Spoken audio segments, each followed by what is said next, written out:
What's happening? What's happening? What's happening, blues people?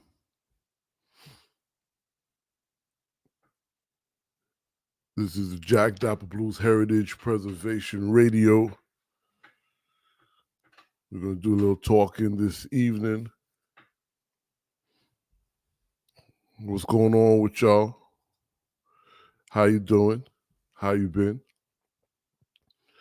If you up and you listening, let me know if y'all hear me. If I sound good, drop a line. Uh, let's see here. Okay, perfect. Oh, okay, perfect. So drop a line to let me know if y'all here. Drop a line. Let me know if y'all down and y'all ready. Okay, good. What's happening, good brother Atiba? He does great work over at the Piedmont Society down in NC. Today, we want to talk about Black scholarship and Black culture.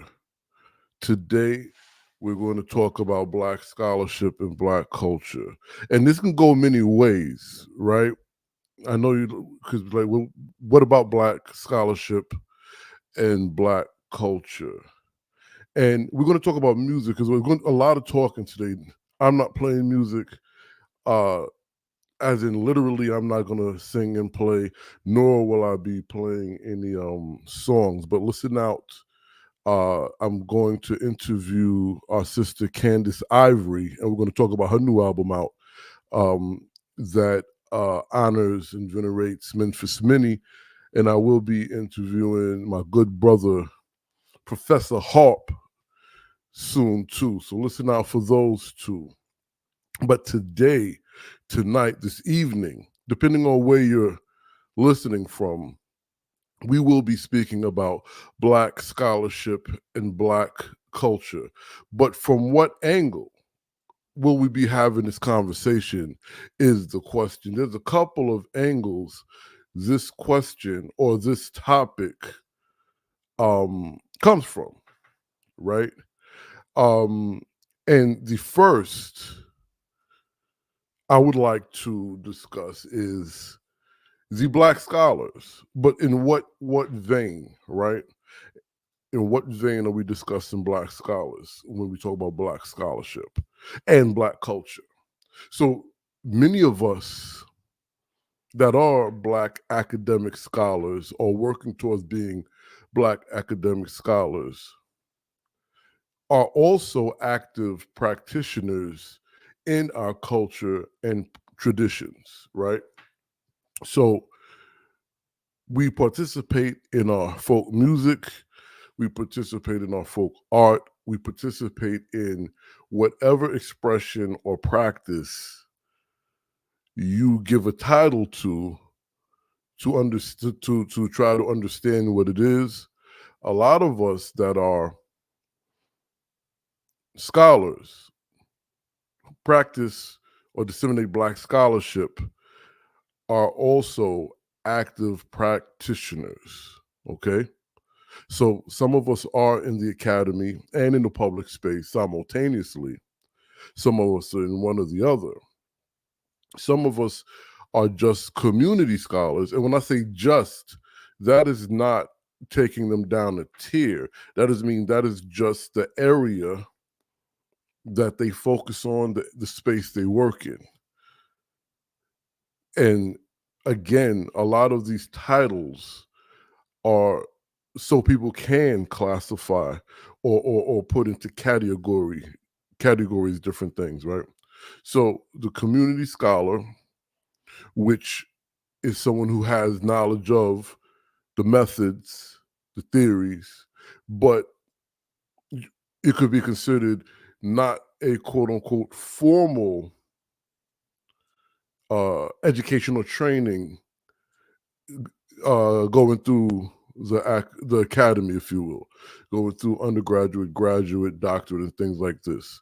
But they had some sort of training Or if they didn't have some sort of training in what's considered the Western um, lens of things, they still engage in the work, and they're scholars of their communities, which for me, independent scholars and community scholars can be I use those interchangeably, those titles, right? So all of the above are scholars, okay? So between the folk, which are the people of the community of practice, and the Black scholars, which are also of the community of practice. This is what I would like to speak about most importantly, first and foremost, okay? Those that are not of the folk group, those that are not of the community of practice, cannot tell people who are of the community of practice who is qualified to document, disseminate, or even explain and or teach our traditional activities. Okay? So I'm going to repeat that, and then I'm going to break it down. And please jump in. Jump in. Okay? Now who is this? So oh Jesus. Okay. Um I got spammed already. So what ultimately, and I know this may seem to be a ongoing conversation, but trust me, I'm going somewhere with this. If you are not of the folk group, you cannot tell us who is qualified. And that doesn't just go for African American folklore, that goes for any folk group. Bluegrass, right, which is not necessarily um exclusively non-black or non-Latino, what have you. But I'm just Latinx, Latinx brothers and sisters. You can't tell them, right, who's qualified to teach, disseminate, or train or even be a mentor in their folk activities. Right, Brother Brock, what's happening? That's a good brother right there. And check out his music. You cannot, and there's reasons why I'm saying this, right? And it is also is deeper than just addressing a racial component. I just want to get this clear. It is deeper than just addressing a racial component. It also has to do with class, a class component, right?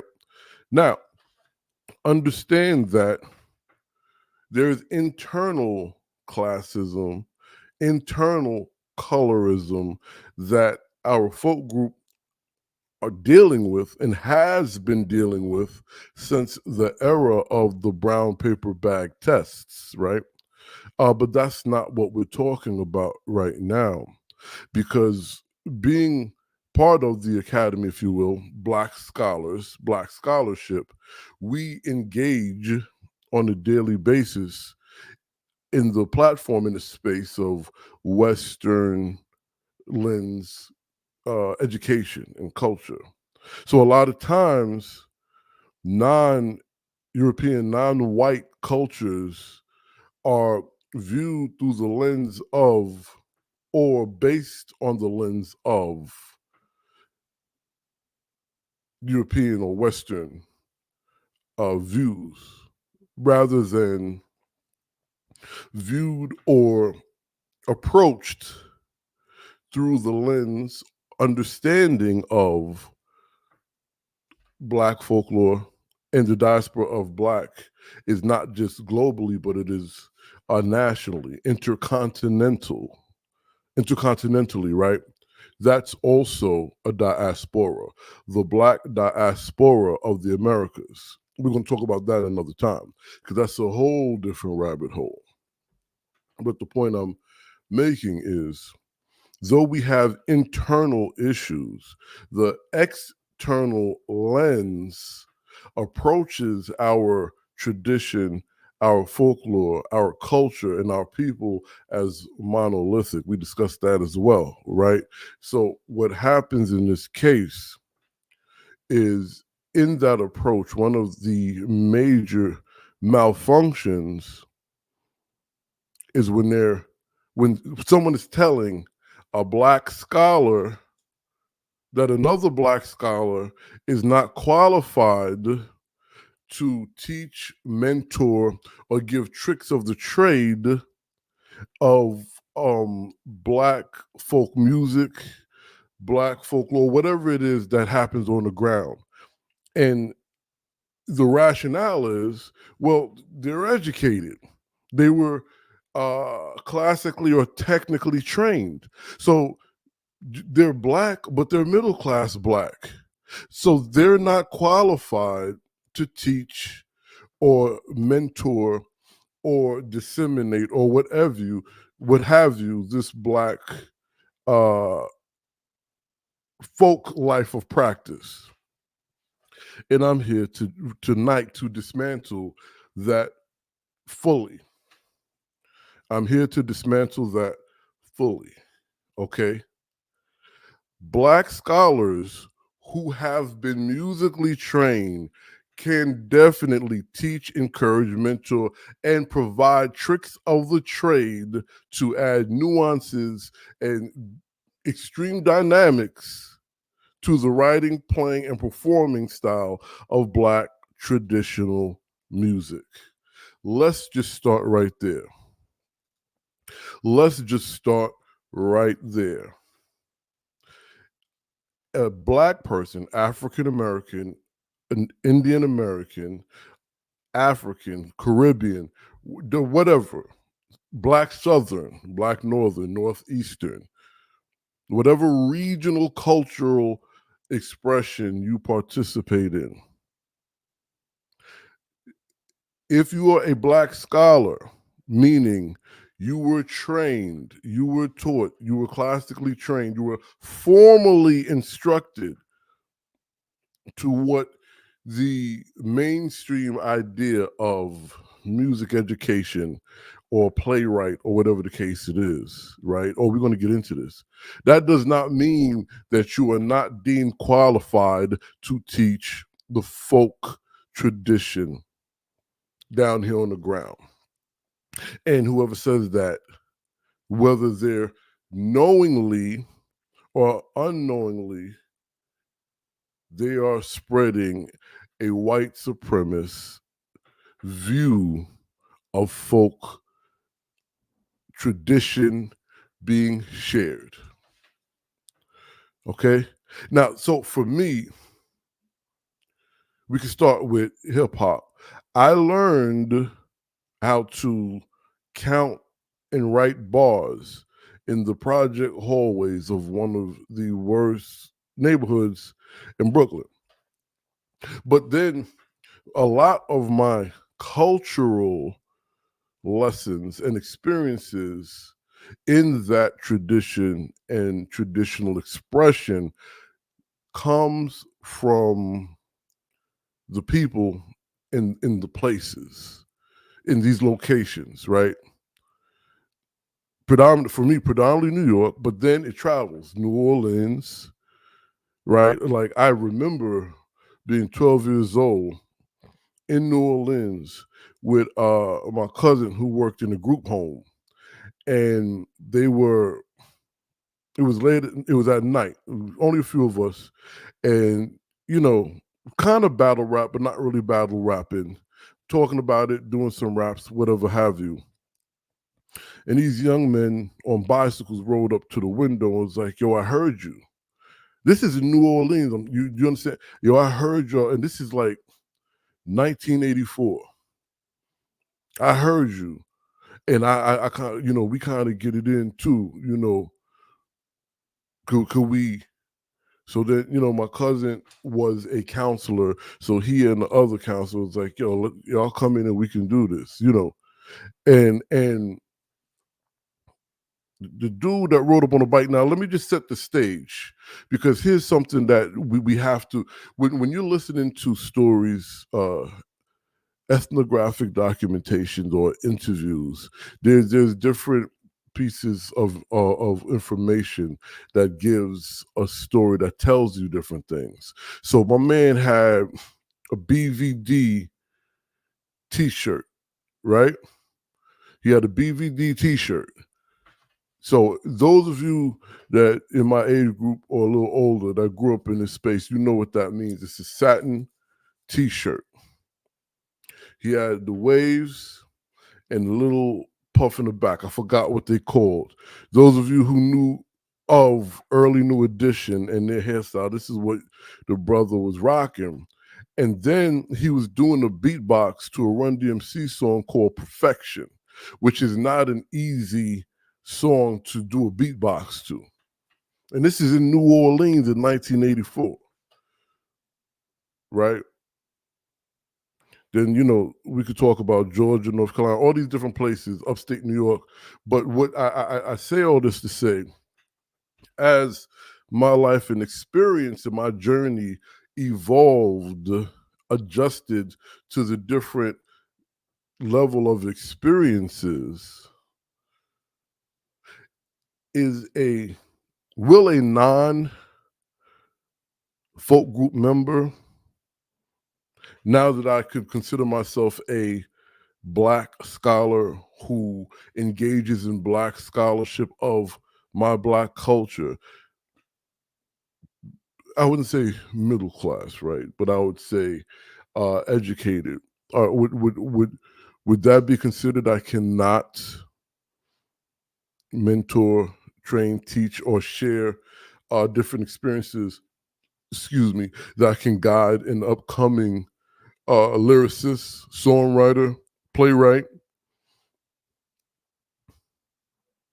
I didn't learn necessarily how to play the blues on a back porch. I learned how to play the blues in a tenement building. I was able to take different workshops and trainings here and there. And then I was able to shoulder to shoulder with some great musicians, which I still do. And, a non-Black musician who has been training me on claw hammer for the banjo, right?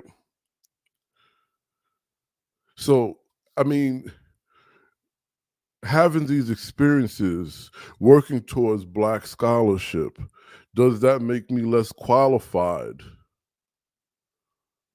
to be able to teach something, present something, mentor something in the field of Black culture? Now, listen, I don't want to just talk at y'all. Those of you watching, trust me, I love the hearts and the likes. I want you to chime in. What do you think about this, right? Do you want me to put up a question so you can, what do you think about this? What do you think about this? Black scholarship and Black culture. Because ultimately, what I'm interrogating is, are you saying that someone of the Black diaspora, right, intercontinentally or globally, if they're educated, if they're middle class, they're of a different status than the people of the folk, their Blackness is not enough for them to be able to express and teach the culture, the expression, whether it's music, with poetry, whatever, folk art. So, with that being said, right? Oh, by the way, just to let y'all know, the African American Folklorist magazine and website are always taking submissions, right? Articles, featured articles, podcasts, digital, whatever, book reviews. Okay, we're working towards our annual, usually every year, our first issue of the year is between February and March, which is Black History Month and Women History Month, right? So we're and this upcoming someone is okay, this upcoming issue focuses on Black folk art. So if you have something and you want to share, okay, if you have something and you want to share, please, by all means, by all means, excuse me, by all means, submit. You can make your submission by going to the AfricanAmericanFolklorist.com and follow the prompts. Okay? Also, please don't be afraid to donate. Okay? The work that we engage in takes time and money. That's why there's a lot of grants. And that's why there's even more people applying for the grants. And 95% of the people applying, if not 99, are not only eligible but qualify for it, okay? So don't be afraid to donate. We're not a robot. I'm not yelling random donations, but what I am doing is saying, hey, if you like the information that we provide, if you like the content that we provide, if you like what we're doing, chip in so we can continue to do it. Okay? And again, join the conversation. Jump in right now on the feed. Say what's necessary, what you want to say. Because this is not necessarily, I'm not trying to talk at y'all, I'm talking with y'all. What you think about what I'm saying, right? So with that being said,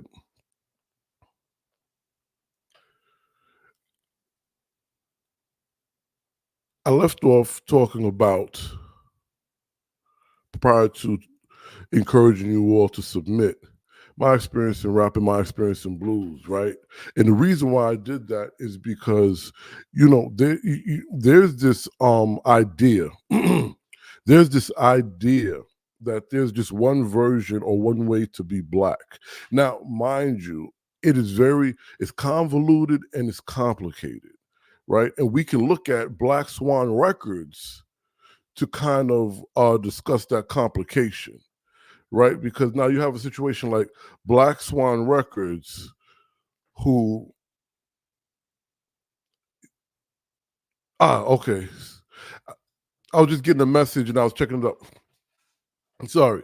So Black Swan Records in the early years, the turn of the century, right? They were putting out Black traditional music, but they didn't want to put out Black traditional music. What does that mean? So you got a Bessie Smith, right? Ma Rainey. You got those that did gut bucket songs. Some people call them coon shouts at that era. Vaudeville minstrel type music, which people. Well, we're not going to get into the definitions of minstrelsy or vaudeville right now because that's not the topic.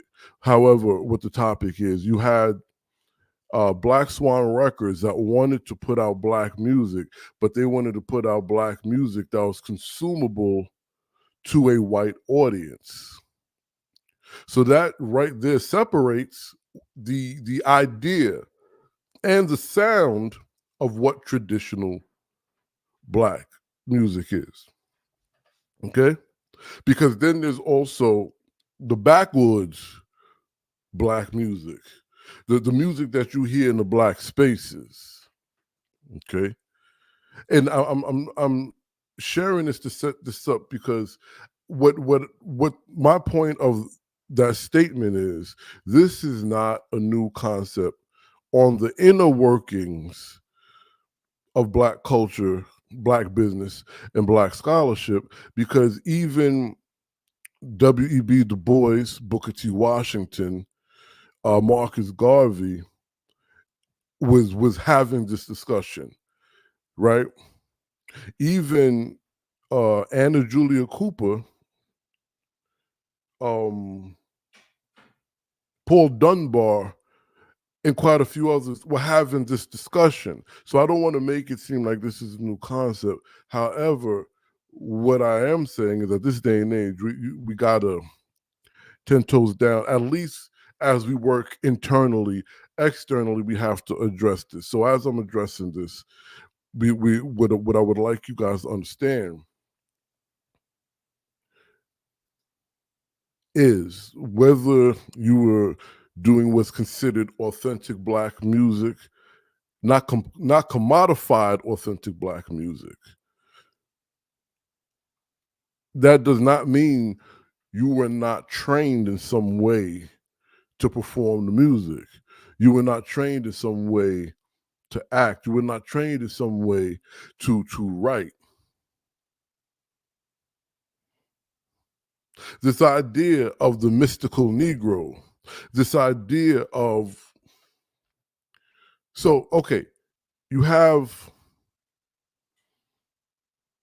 illiterate folk by the standard of Western education, right?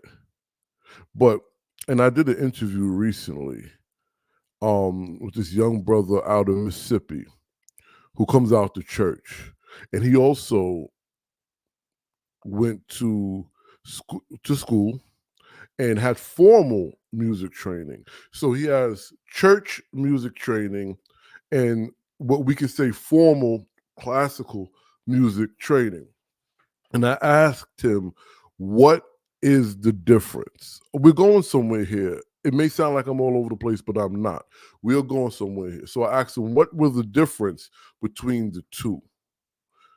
What separates your training in the church from your training in the academy? He said, in the church, we were taught how to do it. In the academy, we were given the vocabulary of what we were doing. Oh, yeah. Some of you that knows me and speaks to me on the side knows why I'm excited about that statement, because a lot of us went to the academy to get these degrees, not because we wasn't doing it or not because we didn't know how to do it and all these things, but vocabulary plus application. So why is that exciting to me? Outside of what I just shared, to the point I'm making, the young man explains that in the church, they showed him how to do it. In the academy, they showed him the vocabulary of what he was doing. So now let's go back. Musicians bust, right? Just like we rapped on the street. And I can't say I bust with the blues. I've been fortunate since it was more of a transition from my early expression to this, that I could just go in, not just go into places, but I've been allowed in uh, spaces to perform blues. So it's more of a, I don't know if it's really because they're actually quite the same. The musicianship might be different, at least in my approach. Um, but it's more like an evolution than just doing something totally new, right? But we have musicians that bust, right? So let's go back to the old school and bring it current so I can kind of bring this full circle of black scholarship and black culture, right? Because they're one and the same, particularly for those of us that are active participants in black tradition, right? Whether it be music, food, what have you. So we have Robert Johnson, Son House, Charlie Patton, Howlin' Wolf. Robert Johnson was known for busking. I don't know if Son House did that. It doesn't really sound like he was a busker based on his belief system and his journey in secular and spiritual music.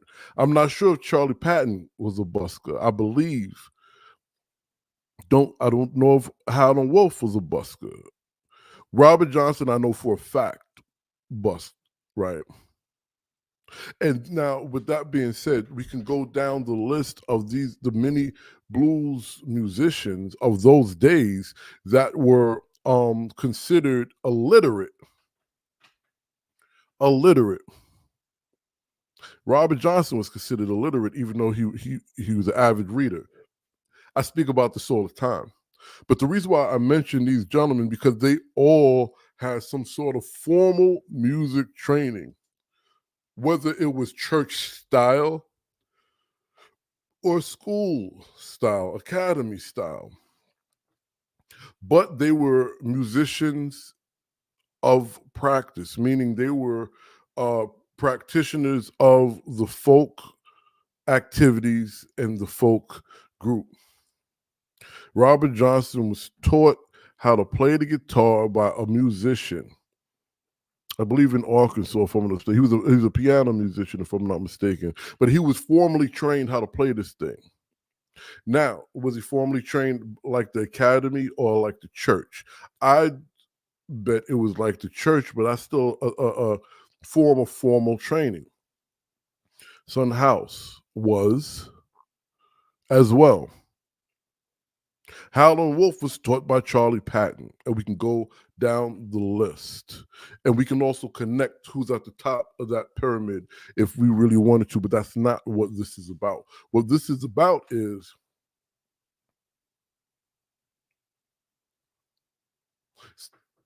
someone suggesting, a group of academics suggesting, a group of people, not whatever, suggesting that if you're black and a scholar, you're not necessarily qualified to teach black culture.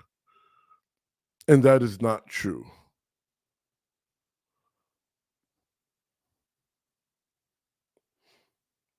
And one of the things that one of the points of the idea of the lack of qualification is, well, you're educated, you were trained, you were formally trained, so you don't know what the people are going through because you were formally trained. Now, we see movies and we hear stories and we read stories about these situations. Let's go to Scott Joplin. Right? Where did he go to? Missouri. Scott Joplin was classically trained. He went to Missouri to be a music teacher. He was trying to get his stuff off the ground. Where was he at though? Where did he hang out? Scott Joplin hung out in brothels. Scott Joplin played in brothels, amongst other places. He's not the only one that played in brothels, right? Jelly Roll Morton played in brothels.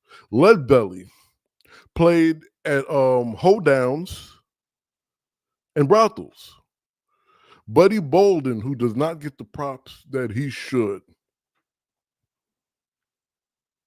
played in on Storyville in brothels and in all kinds of places like this. But these men also had some sort of ironically, just thinking about Buddy Bolden, you know, there's a movie about him. I think it came out in 2019, and the movie suggests the conflict between the dark Negroes and the Cajun Negro. I don't want to say Creole because Creole is black.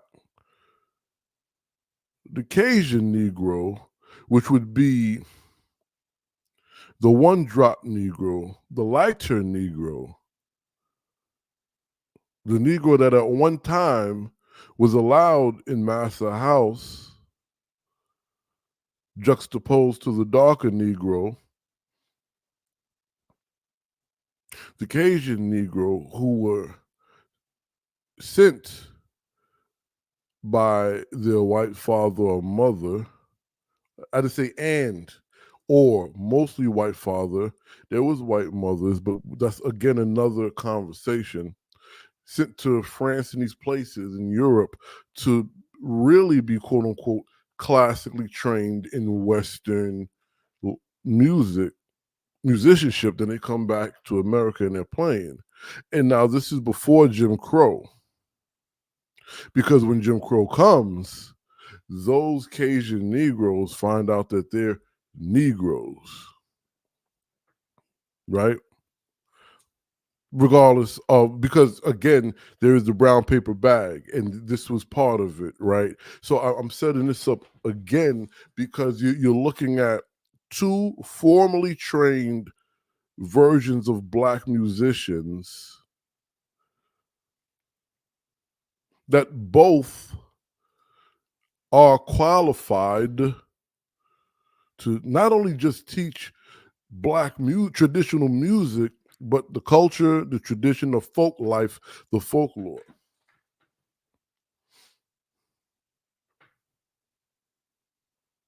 One more educated in regards to what Western education means. And in some cases, well, and it's hard to kind of quantify because then you got to think about HBCUs. A good portion of HBCUs were established by whites, right?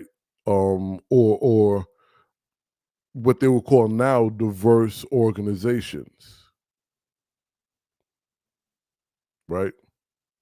But again, going back, drawing from the past to bring to the current, it is you cannot say because a Black scholar may not still be in the projects, or a Black scholar may not still be in the backwoods of the South, but being a scholar, being of middle class, or even raised middle class, whatever the case it is, being educated, learning Western music through classical training, even though there's issues there, and I and a lot of us talk about this. This is that's not, we're not talking about how Black music is an elective and Western and European music is a curriculum. That's not the topic right now. That is a problem, but that is not the topic right now. The topic right now is just because a Black scholar was traditionally trained, formally trained, that does not disqualify them from teaching traditional Black anything, unless a particular folk group of Black folk tell that person, well, homeboy, you're not qualified, but we can help you become qualified. If it is not coming from the folk group, because we're almost out of this, right? But there's this idea, theory, if you will, by non-BIPOC academics, folklorists, ethnomusicologists, and the like. Not all, but there's still remnants of this, where, they just know more than the people of practice.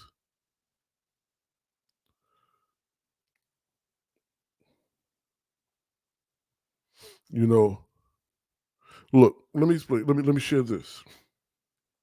Because again, and now why is this white supremacy, right?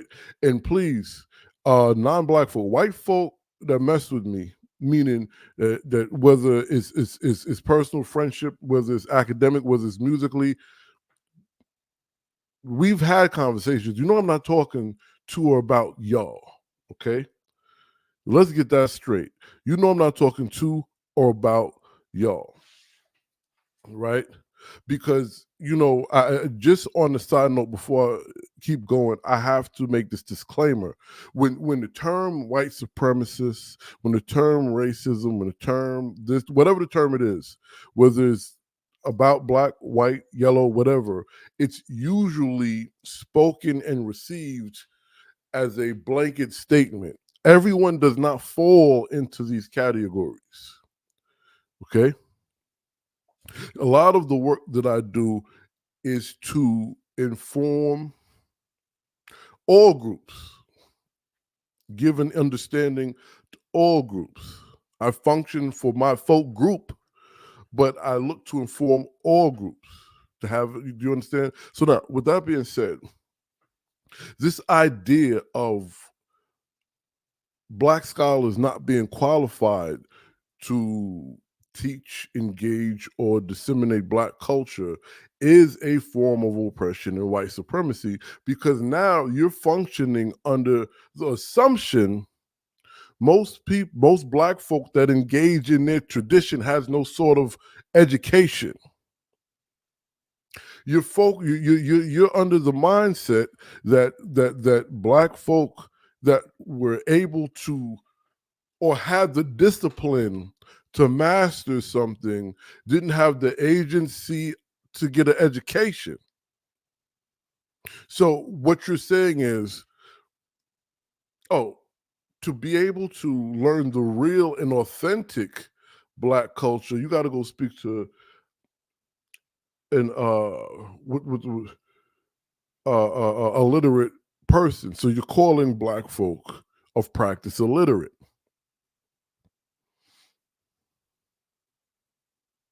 There are illiterate people of all folk groups, and when I look, I'm definitely not looking down on no one. But I know from where I come from,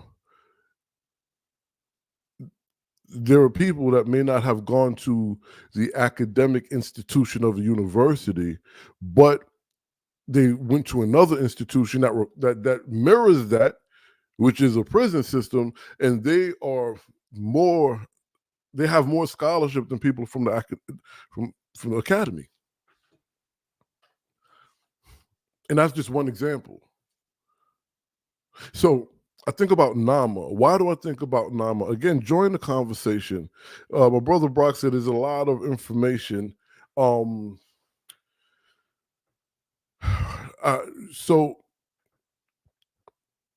I'm not trying to make this complicated, but it is somewhat complicated, right?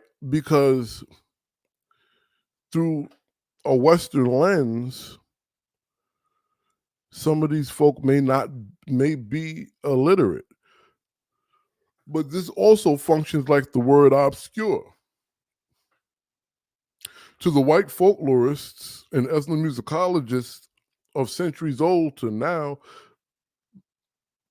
I won't say to now, but just to make the drive the point home, some of these folk may be obscure to y'all because you don't know them, but to their community, these people are not obscure.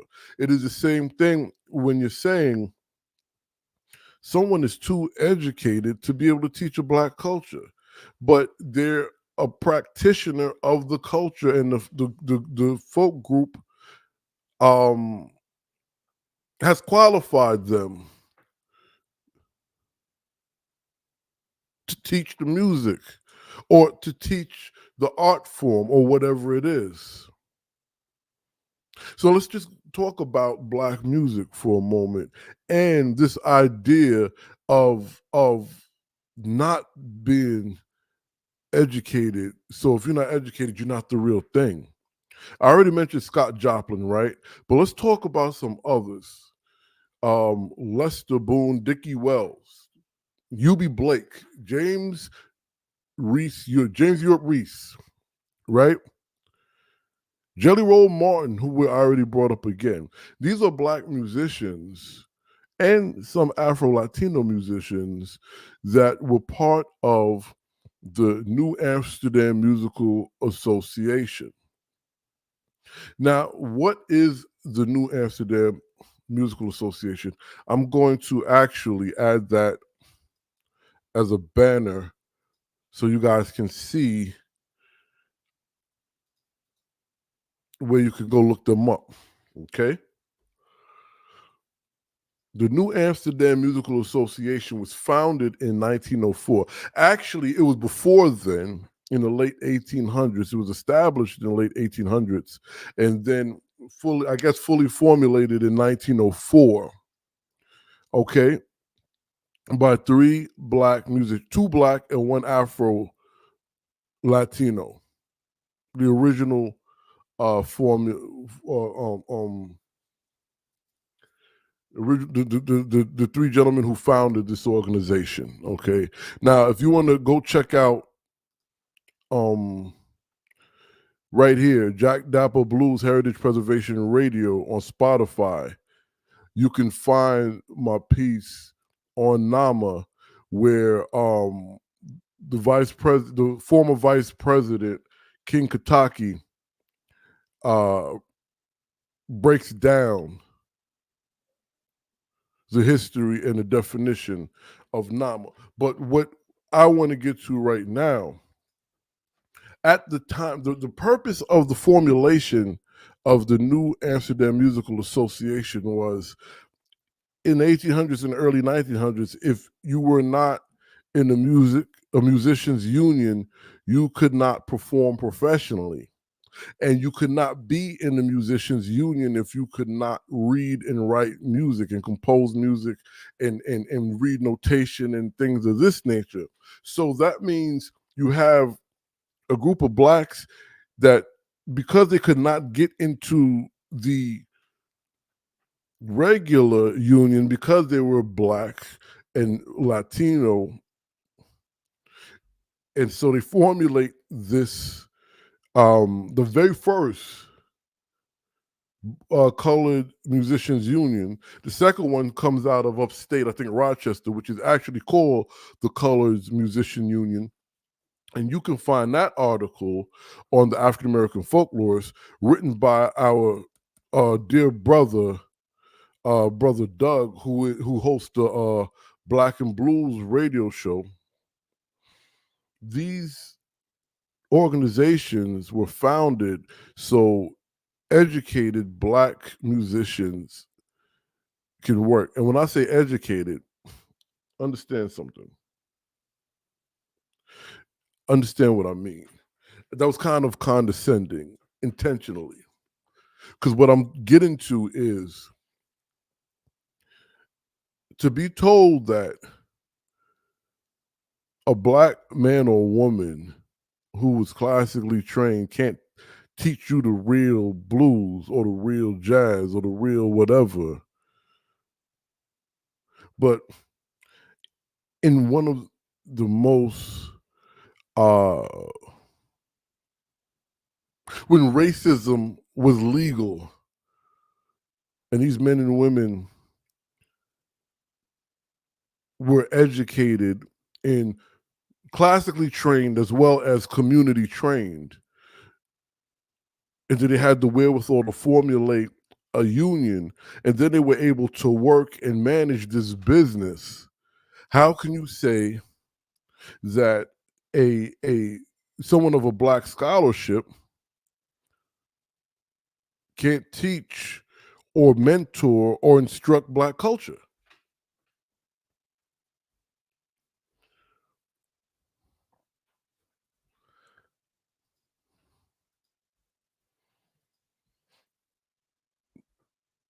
I mean, I really want to know what y'all think.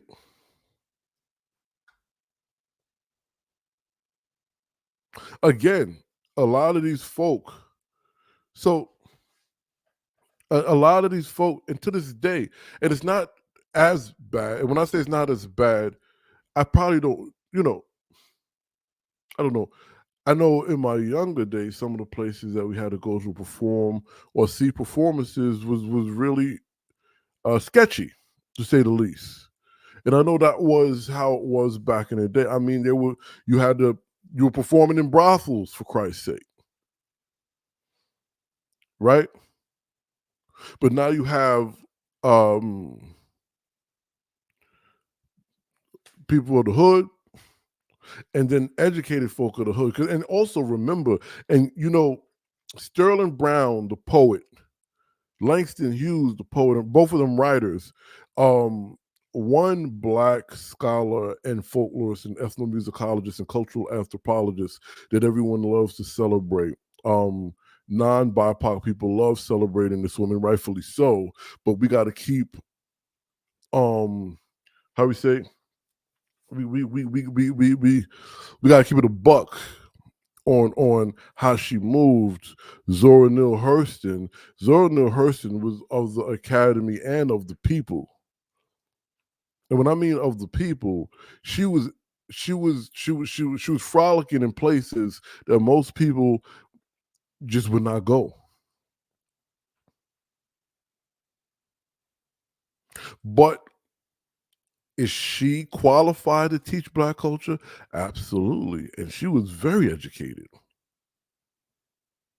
But going back to my statement, Sterling Brown, the poet and writer, Langston Hughes, the poet and writer, did many pieces on the fact that, you know, the multiple groups of black, the multiple classes of black, the multiple educational groups of black often congregated in the same spaces because there were not many avenues for them to frolic outside of that.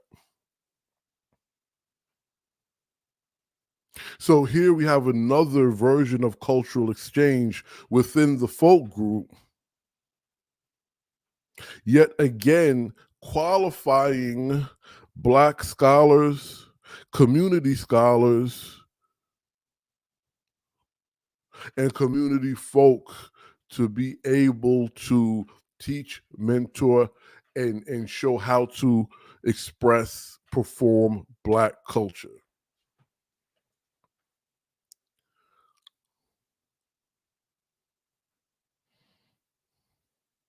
So ultimately, if you're not of the people, you can't be telling nobody who's qualified to teach the people stuff.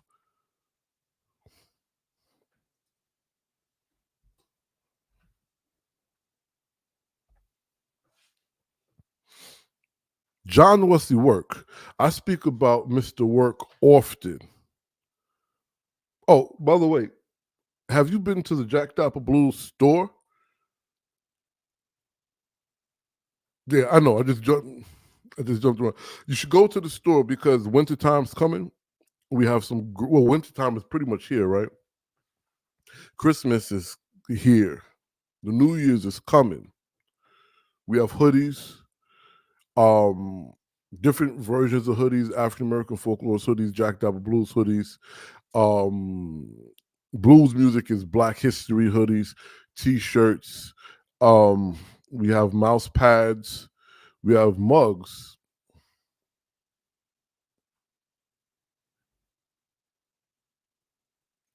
Okay, we have mugs.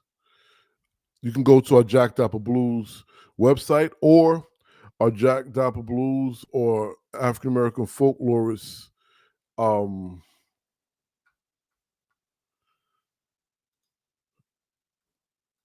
Facebook page. Sorry for the pause. I had to remember what page I was trying to get you to. you know, and you can order it from, you can find our shop there, right? Let me see if I can find this link for you real quick. Uh, I think Brother Brock just joined the conversation. I'm gonna get to your statement in 2 seconds, my brother. Let me just see if I can find the store so I could link the good people to it. Who that? How are you doing? We're live and on the air. um, you know what? Maybe I'll just put it in here later because I don't want to waste too much time trying to find this while we're having such a good conversation. All right. So let's see here.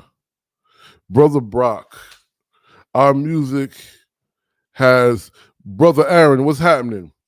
Brother Brock says our music has so many layers, Black music has so many layers to start out with, making music the way he heard it and not even knowing that there was a vocabulary until I got to high school where I studied jazz and I didn't feel I needed that vocabulary to make the music.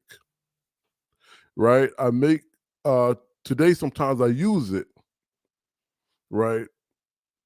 I could teach for sure. He doesn't feel he's a scholar. I'd say differently. You know, you're a scholar, brother. Um,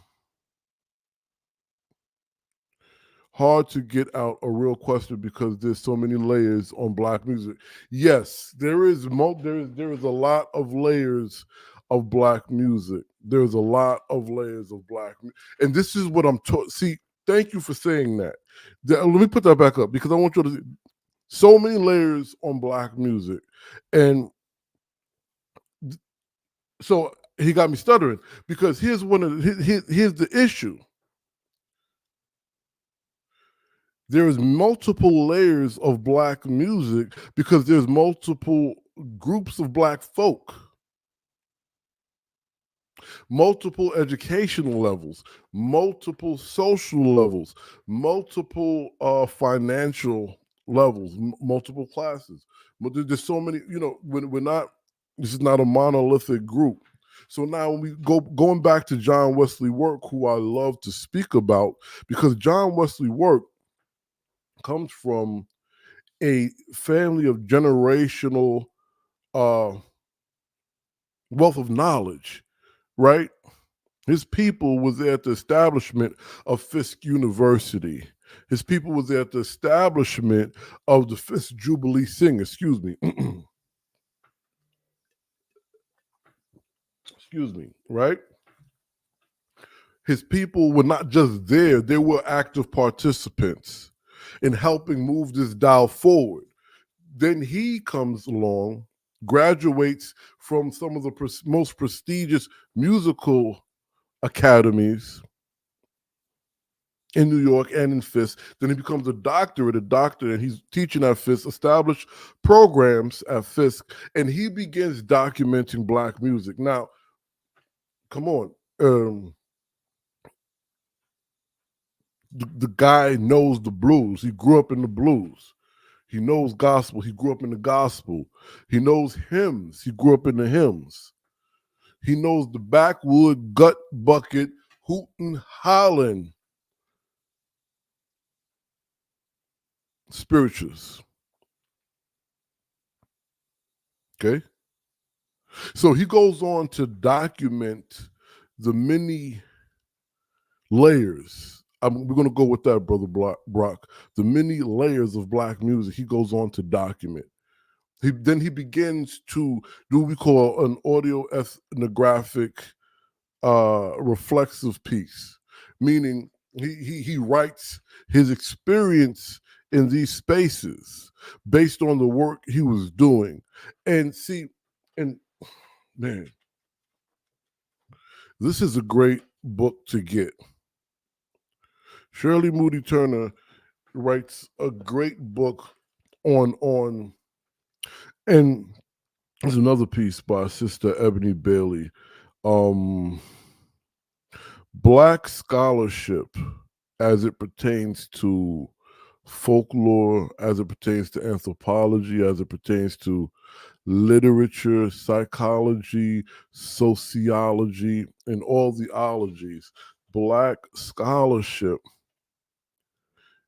comes for us as Black scholars from engagement and memory.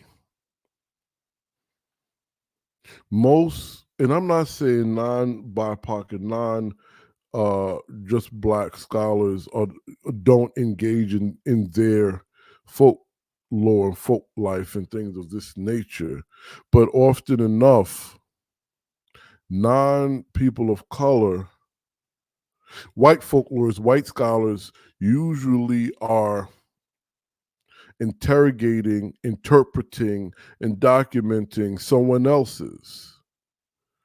Not all, but as it pertains to the scholarship that I've consumed, 9 times out of 10, I'll say 6 times out of 10, white scholars are engaged in someone else's folk life.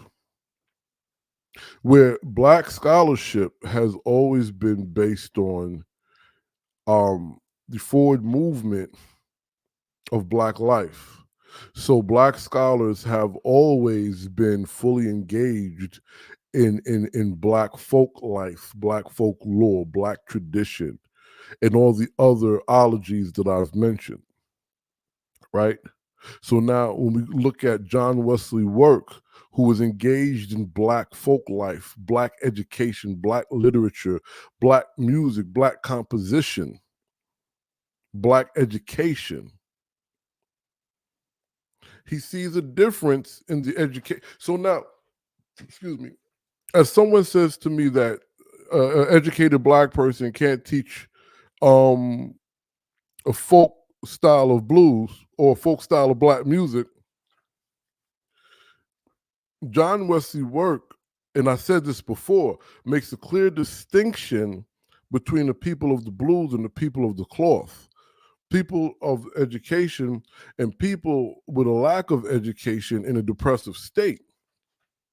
But that distinction that he makes is based on the availability of resources and how that deals with the psyche of black. That is not an external interpretation of, well, the people of the cloth that are progressive and forward thinkers and educated can no longer deal with our brothers and sisters of the blues, because no, he's speaking to the lack of resources of one group has them feeling and thinking one way, where the resources afforded to another group based on the position they're in have them feeling and thinking the opposite way. Though that doesn't mean they don't interact, they don't intersect, and it also doesn't mean that the group with the resources afforded to them based on education cannot go back and educate or teach other people of color their own folk life or folk expression. Now, there, to be fair, another folklorist and educator who I love, Charlotte Fortin Gremke, who was the very first to document black spirituals on St. Helena Island on her excursion there after the quote unquote emancipation. And those of you who've been rocking with me for a while know I love to talk about her. And this actually, I wrote a piece about this, a small piece, and you can see that on the African American Folklore's website. And I did an podcast about her and her family that I need to do a couple of more episodes now that I think about it. But you can see that on Jack Dapper Blues, as well as going to the website to see to read Charlotte. My piece on Charlotte Fortin Gremke. And the reason why I bring that up, because my piece on Charlotte Fortin Gremke, one of the things that bothered her, and I see you, brother, I'm going to get to your statement in a second. One of the things that bothered Charlotte was she didn't feel she could connect with her people that was indigenous to St. Helena Island. And it was based on the difference of education, the difference of language, the difference of culture. Charlotte Fortin Gremke comes from a line of free blacks. Now, I think it was her grandfather bought his freedom, and then they got down. They funded newspapers. They funded Underground railroads. They funded black movements throughout Philadelphia and all the spaces, and not just the Fort or the Grumkey family.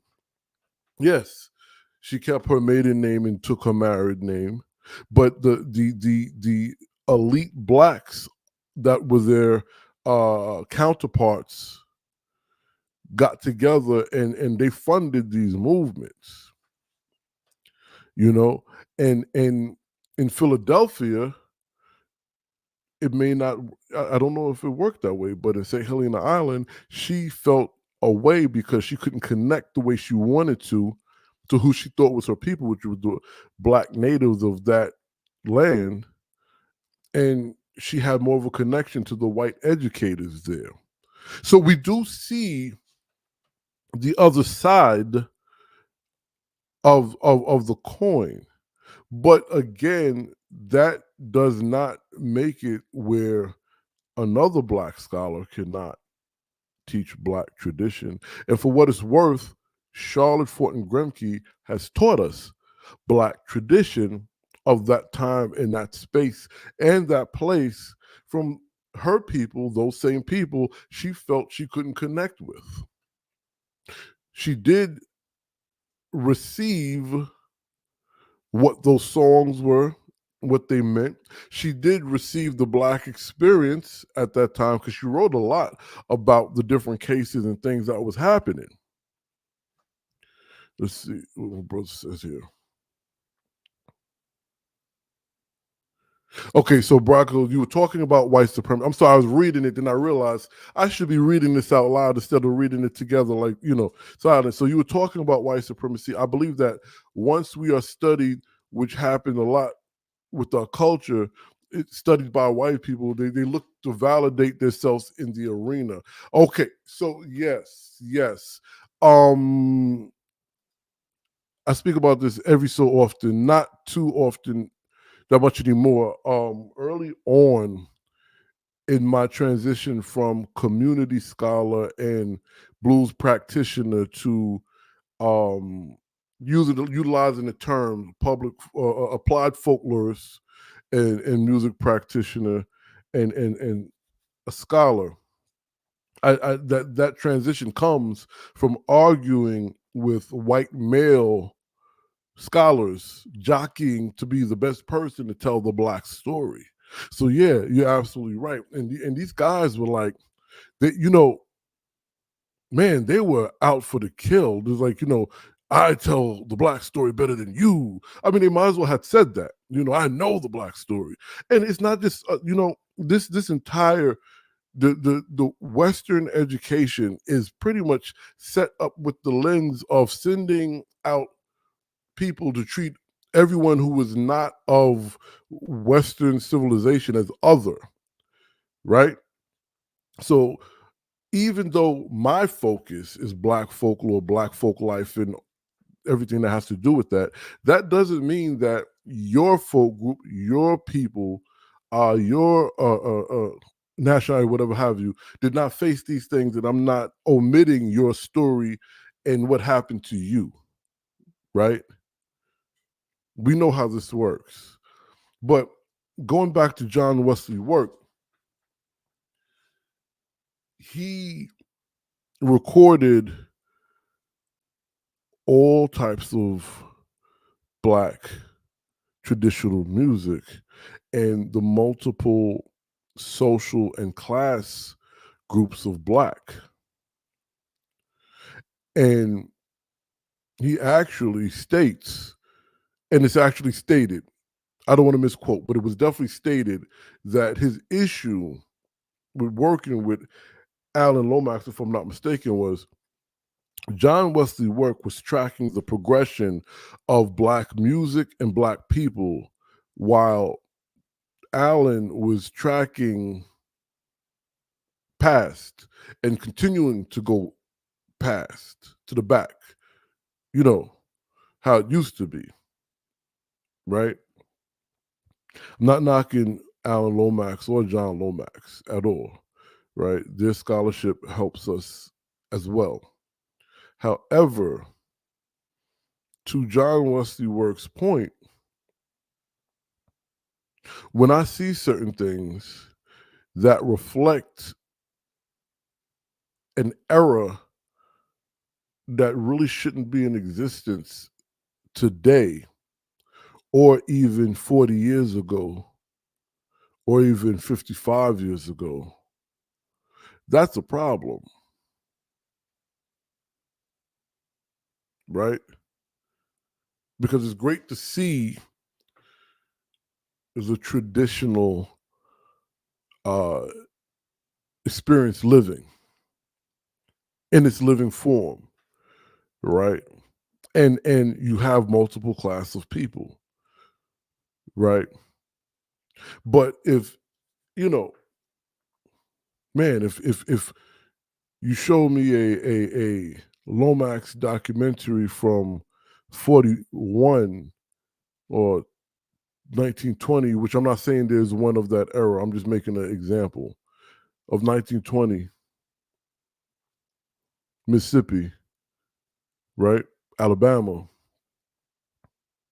And then you show me one of 1974 of Mississippi or Alabama, and the conditions are exactly the same. It's hard for me to be in a celebratory mood, you know? And I'll also say, like, not knocking the Lomax is when you think, I said this before, but I'll say it again. When you think about movies like uh, Remember the Titans, when they were talking about race relations in Virginia at this school, that movie, that historic, that history, what is it? Bibliography, a biofilm, how do you call it? Um, Takes place in 1974. So that's not that long ago, right? So I just use that to give the preference that I'm not out of touch with reality. You know, these things are very real and very current, right? But what I am saying is it's hard to celebrate seeing something in the 20, 30, 50-year present that is a direct reflection of turn of the century oppression. That is just, it's hard to celebrate that. But anyway, as I get ready to close, let's just finish out this idea that our culture and tradition adjusts and evolve as we adjust and evolve. So as we move up socially, educationally, financially, our culture, our tradition, our behavior, our interactions follow suit. And that's what John Wesley work and most black scholars and black artists for that matter focus on, right? I know I can't, there is not one black blues musician or black artist that I've whether interviewed or just spoken to in a social space where we were just kicking it, right? And they all say the same thing, right? Black music evolves with the generation. Now, if you remember the piece I did about was it the Black Bottoms film with Chadwick and homegirl, I can't think of her name. I'm horrible with names. And when she played Ma Rainey, and that was the perfect example of a generational shift in black traditional music. So, you know, speaking to great people like Guy Davis and man, I can't think of every Piedmont Blues. Everybody has there is a reality of black music moving forward with its generation, taking a piece of the past generation and moving that dial forward. I even hear that with some of the young blues musicians of today, like John Tavius Willis, Marquise Knox, Kingfish, DK. I mean, I can go through the list of them, and those are the younger guys, right? You know, my generation, we're in the middle, but we do the same thing, right? We move that dial forward. So I say that to say, you know,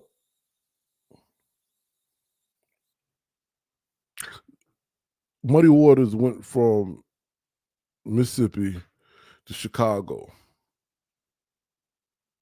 He did the version of blues that he did in Mississippi, but he did it in an urban way. He adjusted and evolved the traditional music, right? So that's the same thing when it comes to how we pass this on. So then if it gets to the point from what someone would call an uneducated, illiterate black person, because that's how it felt like it was being presented to me, right? And then it goes to the next person, whether it's their son, cousin, friend, neighbor. By the time it gets to the 10th person, that 10th person might have not only got it from the community, but also learned from the academy. Going full circle to the young brother I recently interviewed that shared with me that he got two separate things from his formal education in church, music education in church, and his formal education in the academy. How to do it and the vocabulary, the names of it. Now, you can't tell me that young man with his education is not qualified to teach black gospel because he was afforded the resources of an education.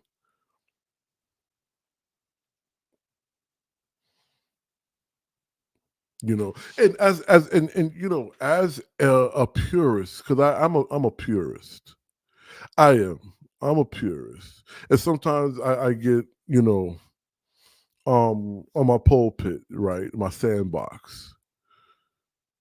But after I calm down and get that emotional rant out, you know, come on, you got people like Ninth Wonder and folk, Karis One and different other folks, you know, if they're not teaching in Ivy League schools, they're giving lectures at schools about hip hop, you know,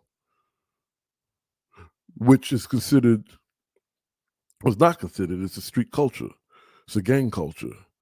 It was utilized to bring op, ops, as they say today, together or find a less critical and less crucial way to deal with issues.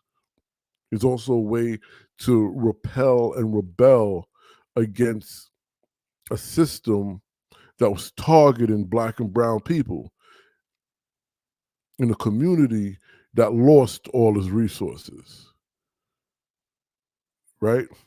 So start from there, and then